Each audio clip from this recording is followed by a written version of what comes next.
Hello friends, आता आपण बघणार आहोत 22 एप्रिलचा तुला जपणार आहेचा एपिसोड रिव्ह्यू। मीरा अथर्वच्या हातात साडी देते तेव्हा हरी बोलतो, मीराने साडी शोधली, तिने होणाऱ्या नवरदेवाच्या हातात दिली, पण मीरा तर होणारी सून नाही आहे। तेव्हा हरी बोलतो, मग आता मीरा सून होणार आहे या घरची। तेव्हा सगळ्यांचे चेहरे बघण्यासारखे असतात, सगळे मीरा, अथर्व आणि मायाकडे वरती बघत असतात। तेव्हा मीरा हरीकडे बघते आणि बोलते, गप्प बस हरी, काही काय बोलतोयस। तेव्हा मंजिरी पुढे येते आणि बोलते, सगळे शांत का झालेत, विधी पूर्ण झालाय आणि तो मायाने केलाय। मीराने अथर्वच्या हातात साडी दिली खरी, पण त्याआधीच माया साडी सापडली असं म्हणाली, त्यामुळे ही साडी आता मायानेच शोधली आहे। माया जोरजोरात हसायला लागते। तेव्हा नर्मदा पण हसते आणि बोलते, वहिनी वहिनी बरोबर बोलली, माया जिंकलीस तू। तेव्हा मंजिरी बोलते, आता उद्या मायाच्या हातून या साडीची पूजा करू। तेव्हा अथर्व मायाच्या हातात साडी देतो, माया खूप खुश होते आणि साडी कुरवाळते। तेव्हा माया नर्मदाला बोलत असते की फायनली साडी सापडली, पण ती मीरा किती युजलेस आहे, साडी सापडली तर माझ्या हातात द्यायची ना, अथर्वच्या हातात द्यायची काय गरज होती।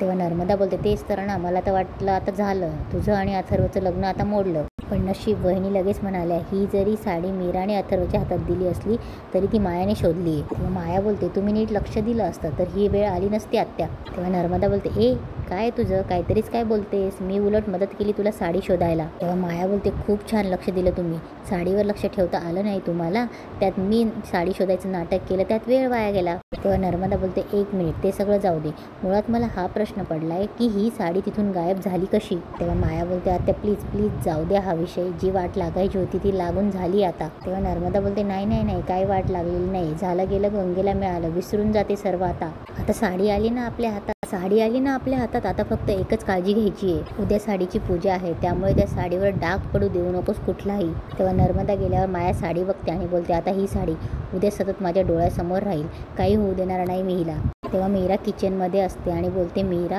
आज सुनीताताई नाही आहेत, त्यामुळे सगळं काम तुलाच करायचं आहे, भाजी पोळ्या भात, चला चला लवकर। तेवढा तिथे एक बाई येते आणि बोलते, मीरा काळजी करू नको, मी आहे ना। तेव्हा मीरा बोलते, तुम्ही कोण। तेवढ्यात मंजिरी येते आणि बोलते, मीरा मी तुला सांगायचं विसरली, सुनीताताई नाही आहेत ना आज, तर या अप्सरा या तुला पोळ्या लाटायला मदत करतील।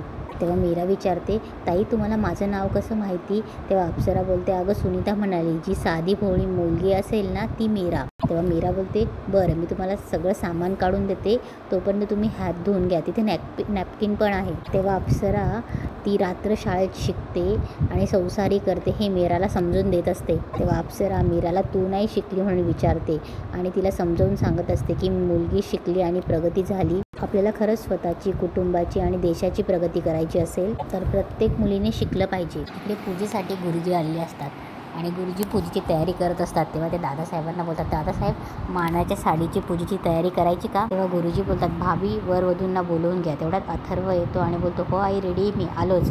तेव्हा अथर्व गुरुजींना नमस्कार करून पाटावर बसतो। तेव्हा मंजिरी बोलते, माया कुठे। तेव्हा नर्मदा बोलते, मी घेऊन येते तिला, आलीच। तेव्हा अथर्व बोलतो, आई अनन्या कधी येणार आहे, मी तिला कॉल लावला पण बोलणं नाही झालं। तेव्हा मंजिरी बोलते, ती 1-2 दिवसात येणार आहे। तेव्हा नर्मदा मायाला घेऊन येते। तेव्हा मंजिरी बोलते, ही बघ आली माया। तेव्हा माया साडी वगैरे घेऊन येते आणि मस्त साडी वगैरे होऊन तयारी करून येते आणि मंजिरी बोलते की गुरुजी ही मानाची साडी। माया गुरुजींना मानाची साडी देते। तेवढं तिथे अंबिका पण येते। अंबिकाला हे बघून खूप राग येत असतो। गुरुजी सांगत असतात की आता साखरपुडा होईपर्यंत या साडीची तुम्हाला काळजी घ्यावी लागेल। तेव्हा अथर्वला आठवतं, मंजिरी अंबिकाला साडी देते आणि बोलते, मानाची साडी बरं का ही साडी तुझी जबाबदारी आणि यावर कुठलाही डाग पडू देऊ नको, नाही तर लग्नात विघ्न येतात, मला खात्री आहे माझी सून ही साडी जीवापाड जपेल। तेव्हा अंबिका बोलते, हो आई, मी ही साडी जीवापाड जपेल, तुम्ही काळजी करू नका। तेव्हा मंजिरी आणि दादासाहेब गेल्यावर माया ही अंबिकाला मिठी मारते आणि बोलते, माय गॉड अंबिका, मला खूप आश्चर्य वाटतंय की अथर्व आणि तुझं लग्न होतं आहे, मी खूप हॅप्पी आहे, I am literally on cloud 9। तेव्हा अंबिका बोलते, हो हो। तेव्हा माया आणि अंबिका बाहेर जायला लागतात। तेवढ्यात तिथे अथर्व येतो आणि काठी घेऊन उभा राहतो आणि बोलतो, कुठे। तेव्हा माया बोलते, कुठे म्हणजे बाहेर चाललो आहे। तेव्हा अथर्व बोलतो, मी हिच्याशी बोलतोय। तेव्हा माया बोलते, मी जे बोलते तेच तिला बोलायचे असं समज। तेव्हा अथर्व बोलतो, जिला प्रश्न विचारले तिनेच उत्तर द्यावं, आईने तुला सगळे विधी सांगितले असतील, पण एक खूप महत्त्वाचं राहून गेलं आणि तो साडीपेक्षाही जास्त महत्त्वाचा विधी आहे, म्हणजे रामपुरे राण्याच्या सुनेला साखरपुड्याच्या आधी तो विधी करणं खूप खूप इम्पॉर्टंट आहे। तेव्हा अंबिका बोलते, कुठला विधी, नाही आईंनी मला असं काही सांगितलं नाहीये। तेव्हा अथर्व बोलतो, आई विसरली असेल, मी सांगतो ना। तेव्हा अथर्व बोलतो सो त्या विधीचं नाव असं आहे टोल विधी. तेव्हा त्या दोघी चकित होतात. काय? तेव्हा अथर्व बोलतो नाही नाही, एवढं काही कॉम्प्लिकेटेड नाही, खूप इझी, खूप सोपं आहे. तुला फक्त एवढंच करायचं आहे की तुला म्हणजे तुझ्या होणाऱ्या नवऱ्याला एक, तेव्हा अथर्व लाजतो आणि बोलतो एक किस करायचा आहे इथे. तेव्हा अंबिका बोलते अथर्व काही काय बोलताय, लग्न आधीच किस. तेव्हा अथर्व बोलतो ना ना ना, तू नावात अडकू नको ना, किस या नावात अडकू नको, लग्न आधी टोल भरायचा आहे तुला. तेव्हा माया बोलते एक मिनिट मी आहे इथे गाईज. तेव्हा अथर्व बोलतो जा ना. तेव्हा अंबिका बोलते माया तू कुठेही जाणार नाही आहेस आणि मी पण काय टोल वगैरे देणार नाही आहे, मला जाऊ द्या. तेव्हा अथर्व तिला अडवतो आणि बोलतो असं कसं, टोल भरायचं नाही तुला, मग हे बघ. तेव्हा अथर्व त्याच्या 2 बोटांना काजळ लावली असते आणि बोलतो हे बघ काय माहिती आहे तुला, हा डाग जर साडीला लागला ना आपला साखरपुडा कॅन्सल होईल, कॅन्सल. तेव्हा अंबिका बोलते नाही आणि अथर्व प्लीज असं काही करू नका प्लीज, आईने ही साडी मला जपून ठेवायला सांगितली, तुमचा हात लांब ठेवा आधी. तेव्हा अथर्व बोलतो ठीक आहे ना, टोल भर, किस दे आणि जा. तेव्हा अंबिका बोलते किस नको, दुसरं काही असेल तर सांगा. तेव्हा अथर्व बोलतो कम ऑन यार अंबिका, बरं ठीक आहे, मला ना एक घट्ट मिठी हवी आणि याहून जास्त निगोशिएट करायचं नाही, मला एक मिठी हवी आहे, आत्ताच्या आत्ता मला एक मिठी हवी आहे. तेव्हा अंबिका बोलते ठीक आहे. तेव्हा अथर्व बोलतो हां. तेव्हा अथर्व मिठी मारणारच तेवढ्यात तेव्हा माया बोलते एक मिनटं, तुमच्या या मिठी प्रकरणात साडी खराब होईल, अंबिका ही साडी मला दे, एक मिनिट मी बाहेर जाते घेऊन. तेव्हा माया बाहेर जाते. अंबिका बोलते माया साडी सांभाळ. तेव्हा अथर्व अंबिकाला मिठी मारतो आणि बोलतो तू खुश आहेस ना. तेव्हा अंबिका बोलते खूप खुश, विचार केला होता त्याहूनही जास्त मिळालं. तेव्हा अथर्व बोलतो मी खुश नाही. तेव्हा अंबिका बोलते का.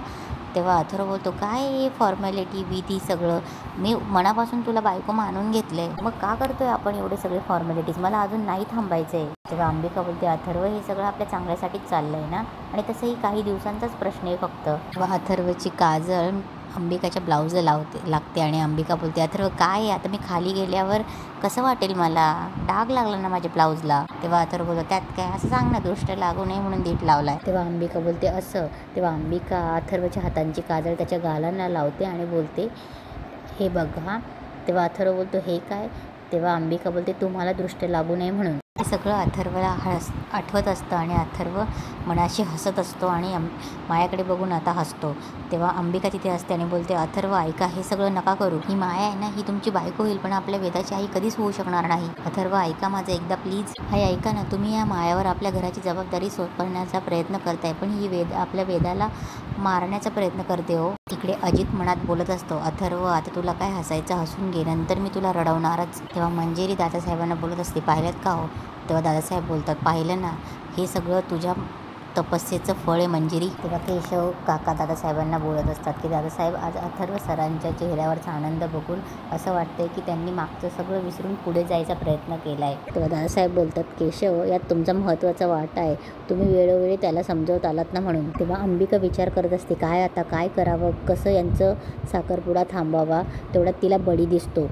इकडे मीरा वेदाला मस्त तयार करून खाली घेऊन येते. तेव्हा अंबिका बडीकडे येते आणि बडीला विचारते बडी बघतोयस तू आत काय चालू आहे, साडीची विधी पूजा चालू आहे, मला काही कळत नाही मी काय करू अरे. तेव्हा अंबिका बाहेर बघते, बाहेर एक बॉल चिखलात पडलेला असतो. तेव्हा ती बोलते बडी तो बॉल बघितलास तू, तो बॉल चिखलाने माखलाय, तो बॉल जर साडीवर पडला तर साडी खराब होईल, म्हणजे विधी पूर्ण होणार नाही, लग्न कॅन्सल होईल, माझी वेदा आणि अथर्व त्या मायाच्या तावडीतून सुटतील. बडी तो बॉल उचल आणि त्या साडीवर नेऊन टाक. तेव्हा बडी बॉलकडे बघतो. तेव्हा अंबिका बोलते कळलं ना तुला मी काय सांगते ते, करशील एवढं माझ्यासाठी. तेव्हा बडी तो बॉल तोंडात उचलतो. तेव्हा अंबिका बोलते गुड बॉय. बडी बॉल घेऊन आतमध्ये घरात जातो. तेव्हा बडी आत जाणार तेव्हा नर्मदा त्याला पकडते आणि बोलते बडी ई काय त्याच्या तोंडात चिखलाचा बॉल. तेव्हा सगळे त्याच्याकडे बघतात. तेव्हा बडी तोंडातून बॉल खाली फेकतो. तेव्हा बॉल टप्पा पडत साडीवर जाणार. तेव्हा सगळे घाबरतात. तेवढ्यात बॉल साडीवर पडणार, तेवढ्यात मीरा कॅच करते. तेव्हा सगळे आनंदी होतात. तेव्हा अंबिकाला पण चांगलं नाही वाटत ते. अथर्व मीराकडे बघून स्माईल करत असतो. तेव्हा अंबिका बोलत असते मीरा अगं काय केलंस तू हे. आणि इथेच आजचा एपिसोड संपतो.